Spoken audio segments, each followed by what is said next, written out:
For the past 48 hours, I've been using the cheapest version of the brand new Mac Studio. That is, essentially ever since I went and picked it up from my local Apple store and I took it on a little bit of a fun day out. This has been plugged in and getting work done. Have you ever thought to yourself, I wish I could get all of the power of the latest MacBook, but spend $1,000 less on it? Well, good news, because the Mac Studio is perfect for you. This promises to be a Mac Mini, but more so, like a lot more so. And you should know that I think the Mac Mini was and still is the best value computer ever made. So if it's better in every way, that makes this quite the intriguing computer. You can't talk about the cheapest version of anything without starting straight up with the price. Now, the reason I have this cheapest in quotes is because the base model of this computer comes in at $1999.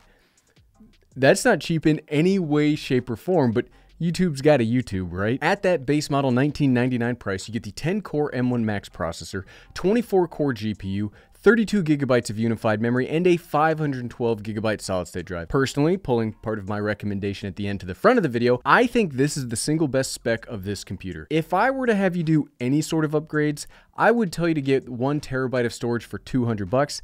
Now that sounds expensive, but for the kind of solid-state drives that Apple uses, they use very high quality drives, that's not the worst value. However, as we'll talk about here in a minute, this computer has so much I/O built right into it that rigging external storage won't be that cumbersome or that expensive. But I know what you're thinking.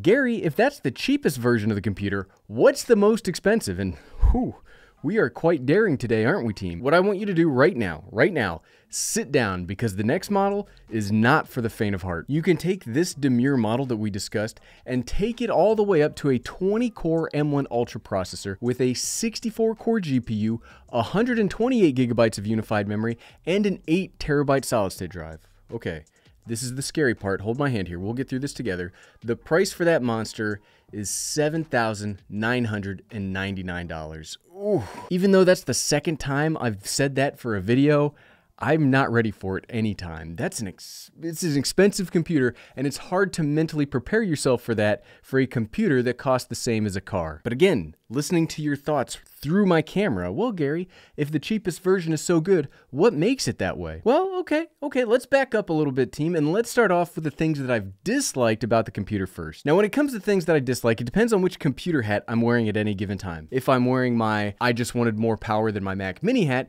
then I would say I have not had a single problem with the Mac Studio. It's essentially a perfected version of that Mac Mini for, more money. But if I'm wearing my I'm in the process of building a Linux-based server and am a serious computer user hat, my hats look very similar. This hat, the biggest thing I don't like is that you have no way to upgrade the studio yourself. Yes, I've seen the teardown videos, and no, just because there are potentially open slots inside of this doesn't mean that you can or should do this yourself. The studio is designed to be a closed system. And while I don't mind that as much on the Mac Mini, it still bothered me, but it wasn't as big of a deal for me because of the price and the size. And I don't mind it on the MacBook so much because there are a lot of high-end laptops these days that are moving towards soldering things down to make the computers smaller and more efficient. But when it comes to a desktop computer, especially one that costs $2,000 at the cheapest, I find it hard to accept that I can't replace or upgrade even simple things like storage. Plus, computers get dusty, and the way this cooling system works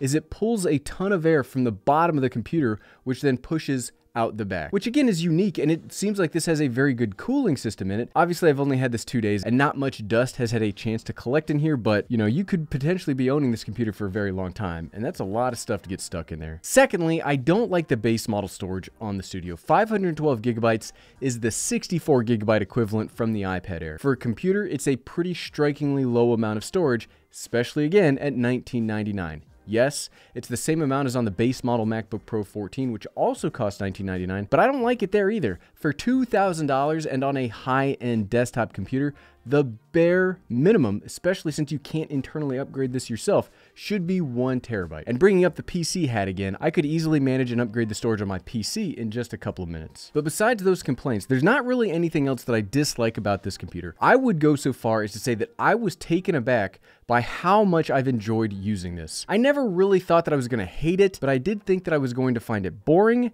However, I no longer think that. Let's first talk about raw power, because according to my Twitter timeline, that's literally the thing that gets people riled up the fastest. As previously mentioned, I've got the version with the M1 Max processor, and after running a few simple benchmarks like Cinebench and a few video render tests, so I've pushed both the GPU and the CPU, I can safely say that this has essentially the same power as my M1 Max MacBook Pro 16. And for comparison, yes, my Ryzen 5950X 3080 Ti build is still far more powerful in raw computing and raw graphical horsepower. So yes, we get it, bar chart folks. Some computers make the bar chart go up higher.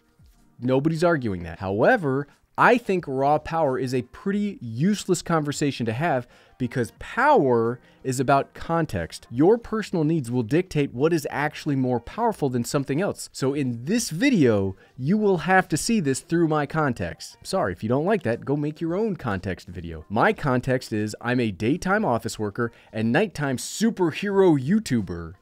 Or at least maybe that's how I see myself. But power in my day job is something literally a tablet could and has figured out. Thanks, Samsung Tab S8. Fist bump. Power for that night job is all about graphical creation through tools like DaVinci Resolve, Final Cut Pro, and Adobe Photoshop. And occasionally I'll do some light WoW classic rating, which I have to be careful about that, or it will trap another 4 years of my life and I'll just have to throw that away. If that's not for you, great. That's fine. Not everybody is a YouTuber, but that's my context and it's my video. Here's where it gets interesting for me. Apps that have fully transitioned over to the ARM-based system used by Apple are far more powerful than they have any right to be. We remember that number chart from a few seconds ago, right? Well, when put into practice, rendering out a video from DaVinci Resolve, which is my preferred video editor, the M1 Max Mac Studio is almost 2 times faster than that monster PC. And that monster PC is drawing a ton more power. Seriously, I was taken back a bit by this because I know Resolve has been optimized for M1 Mac. I just hadn't realized how optimized it had become because that's fantastic. Maybe I have a setting off in the PC version, but I've got it defaulted to using NVIDIA CUDA cores for the render, and it's using a ton of graphical horsepower while under load, so that's pretty crazy. Plus, in doing that WoW classicing, I was able to attend a light raid last night, and I'm able to max out the graphics and have not a single slowdown or dropped frames. Now, that's not running Crysis or Cyberpunk, but it's still pretty darn good, and that's enough for me. The next thing that I've liked is how surprisingly smooth and snappy the operating system feels. The reason I'm saying surprisingly is I've not had a great time with macOS Monterey so far in its release cycle. You've heard me complain in these videos, and there's a reason that I typed this script and have been doing all of my work from that desktop PC, which is on the other side of that wall. But in using the studio, some of those websites that used to give me problems on my MacBook Pro 16, they work really well. Things like Realtor.com or Twitter, they are now very smooth. And I don't know why this is. Maybe there was some subtle update to Monterey. Maybe I have a bad MacBook Pro 16.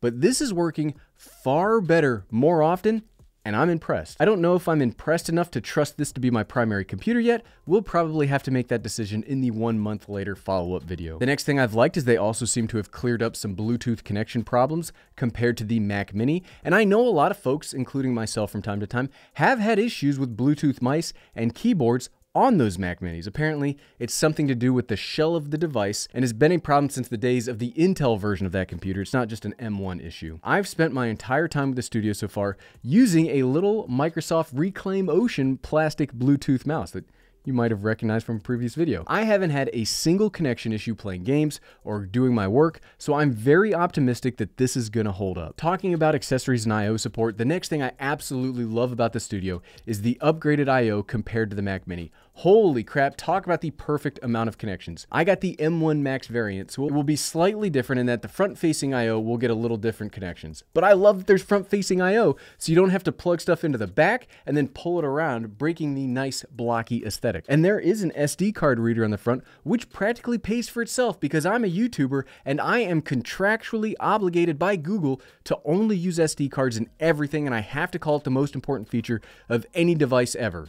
Hey, I don't make the rules. But seriously though, I love having front I/O. Plus on the back, we get USB-A, which thank you, Apple. Thank you so much, seriously, because keyboards and mice still use USB-A, and having that built-in standard just makes my life so much easier. There's also Thunderbolt 4, 10 gigabit Ethernet, HDMI, and a headphone jack. Mwah! Chef's kiss perfection on a set of inputs. Now, those inputs will help allay that storage problem that we talked about earlier by allowing for a bunch of connections. Do you want to connect to a network drive? 10 gigabit Ethernet. Do you want to connect to a Thunderbolt drive? Tons of Thunderbolt ports. It's incredible. And yes, I've spent the last days building a server for this computer. If you'd like to see a video on that, let me know in the comments below. And another thing about these ports is this will give a lot more external display support as opposed to the Mac Mini. The Mac Mini could only do a 6K out from the Thunderbolt 3 and a 4K from the HDMI. The Mac Studio does so much more. So Wallow monitors, that's back on the table. I also really like how quiet this computer is. Coming from the absolutely dead silent Mac Mini, which I don't know that I've heard it make a noise in the over a year I've owned it. I have a pretty high standard coming to any computer because of that Mac Mini. And this has the processor from my MacBook. And my MacBook will turn the fans on when I'm video editing or while I'm playing WoW. Yes, it's bigger. Yes, there's gigantic fans in here. So I thought we'd hear something. I haven't heard anything yet. It hasn't made a peep when I was running Cinebench. It hasn't made a peep when I was doing all the video editing tests. And it hasn't made a peep healing a 2-hour Karazhan run on my Resto Druid. This thing, I guess it has fans. After the M1s were released, I've become obsessed with quiet running computers, and I am a huge fan of how this computer houses such a fantastically powerful chip in a comparatively small body and does not add to my office's noise level. And the last thing I want to mention that I've liked in the past 48 hours of use is how aesthetically pleasing this computer is. Yes, I get it. Everybody in the comments, you can say that's a total Apple fanboy thing to say, and I can hear everybody rolling their eyes from where I sit at my desk. But my other desk is already messy enough during a normal workday. It's got notebooks, papers, SD cards, just random junk. It's a mess all over the place, and I like that the Mac Studio is small enough and compact enough that it easily fits in a corner and it does not add to my problems. It does all those things we already talked about, but it's so nice, compact, and it takes up literally 1/6 of the space of my normal desktop computer. And if you like this video and you want to see some more of my thoughts on consumer technology, go ahead and find one of my videos in the sidebar over here. Go ahead and click on those and it will be a great and wonderful time. Click, click, click, click, click, click, click. Thanks for watching.